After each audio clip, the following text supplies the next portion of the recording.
इस वीडियो में हम सीखेंगे कि कैसे जानें बिना लॉन्ग डिवीज़न मेथड के कि एक rational number terminating decimal expansion के रूप में लिखा जा सकता है या non terminating recurring decimal expansion के रूप में लिखा जा सकता है। इसके लिए कोई भी rational number p upon q लेंगे, जो भी दिया हो उसमें p और q में कॉमन फैक्टर नहीं होना चाहिए, यानी रैशनल नंबर लोएस्ट फॉर्म में होना चाहिए, जैसे 3/34, 19/48, ये लोएस्ट फॉर्म में है। अगर लोएस्ट फॉर्म में नहीं है, जैसे 5/15, यहाँ न्यूमरेटर का एक फैक्टर 5 है, डिनोमिनेटर का एक फैक्टर 5 है, यानी ये लोएस्ट फॉर्म में नहीं है, इसलिए इनके कॉमन फैक्टर से इनको अगर हम डिवाइड कर दें तो ये लोएस्ट फॉर्म में आएगा। तो जो भी रैशनल नंबर है वो लोएस्ट फॉर्म में होना चाहिए। अगर रैशनल नंबर लोएस्ट फॉर्म में है तब हम डिनोमिनेटर q के प्राइम फैक्टराइजेशन करेंगे।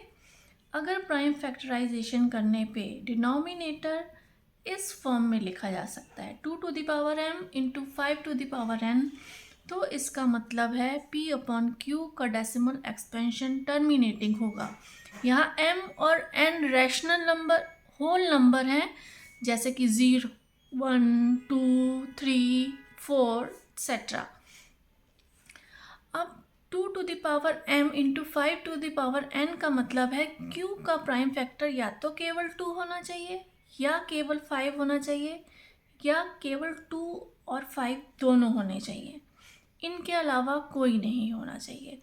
अगर ऐसा है तो p अपॉन q एक टर्मिनेटिंग डेसिमल एक्सपेंशन के रूप में लिखा जा सकता है। लेकिन अगर q के प्राइम फैक्टराइजेशन करने पे उसके प्राइम फैक्टर्स में 2 और 5 के अलावा कोई और प्राइम फैक्टर भी है तो p अपॉन q का decimal expansion non terminating recurring होगा। अब हम कुछ एग्जाम्पल ले लेते हैं, जैसे 15/8। यहाँ डिनोमिनेटर 8 है, अगर हम 8 का प्राइम फैक्टराइजेशन करें तो ये हमें मिलेगा 2 इंटू 2 इंटू 2, यानी 2 to the power 3। केवल 2 है डिनोमिनेटर के प्राइम फैक्टर्स में, यानी कि 15/a का डेसिमल एक्सपेंशन टर्मिनेटिंग होगा।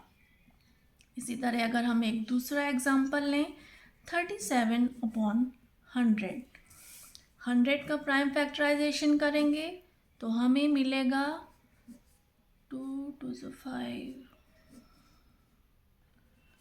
तो हमें मिलेगा ये 2 इंटू 2 इंटू 5 इंटू 5, यानी 2 to the power 2 into 5 to the power 2। यहाँ पे 100 जो कि डिनोमिनेटर है, यहाँ पे उसके प्राइम फैक्टर्स 2 और 5 ही हैं केवल, इसलिए ये रैशनल नंबर भी टर्मिनेटिंग डेसिमल एक्सपेंशन के रूप में एक्सप्रेस किया जा सकता है।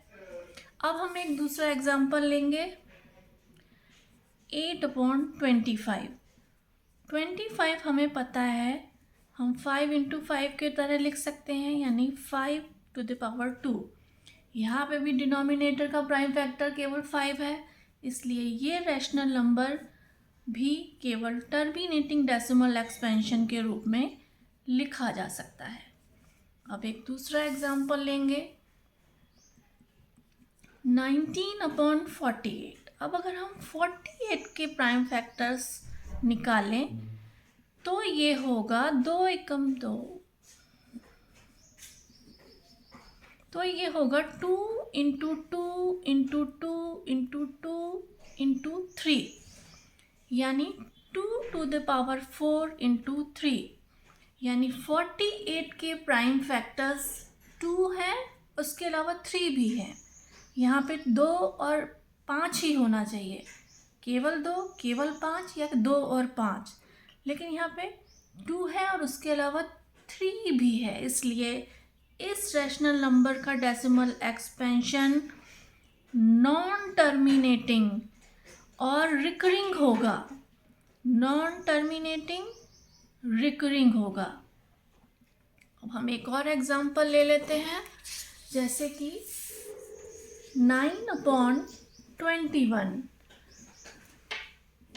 21 को हम लिख सकते हैं 3 इंटू 7, यहाँ पे 21 के प्राइम फैक्टर्स 3 और 7 है, ना तो 2 है ना 5 है, ना 2 और 5 दोनों हैं, उसके अलावा ही कुछ और है। इसलिए 9/21 का डेसिमल एक्सपेंशन भी नॉन टर्मिनेटिंग और रिकरिंग होगा। एक एग्जांपल इसे समझने के लिए हम और ले लेते हैं 6/15। इसको हम लिख सकते हैं 6/5 इंटू 3। ये देखने से लग रहा है यहाँ पे 3 आ रहा है कि ये नॉन टर्मिनेटिंग डेसिमल एक्सपेंशन होगा, लेकिन अगर हम देखें तो 3 6 का भी एक कॉमन फैक्टर है, इसलिए ये लोएस्ट फॉर्म में नहीं है। यहाँ पे ऊपर भी 3 है, नीचे भी 3 है, दोनों के 3 कट जाएंगे तब ये लोएस्ट फॉर्म में आ जाएगा। अब यहाँ डिनोमिनेटर में केवल 5 है, यानी डेसिमल एक्सपेंशन टर्मिनेटिंग होगा। तो डेसिमल एक्सपेंशन टर्मिनेटिंग होगा या नॉन टर्मिनेटिंग, ये रैशनल नंबर को लोएस्ट फॉर्म में लिखने के बाद ही डिनोमिनेटर के प्राइम फैक्टर्स कंसीडर करके बताया जा सकता है।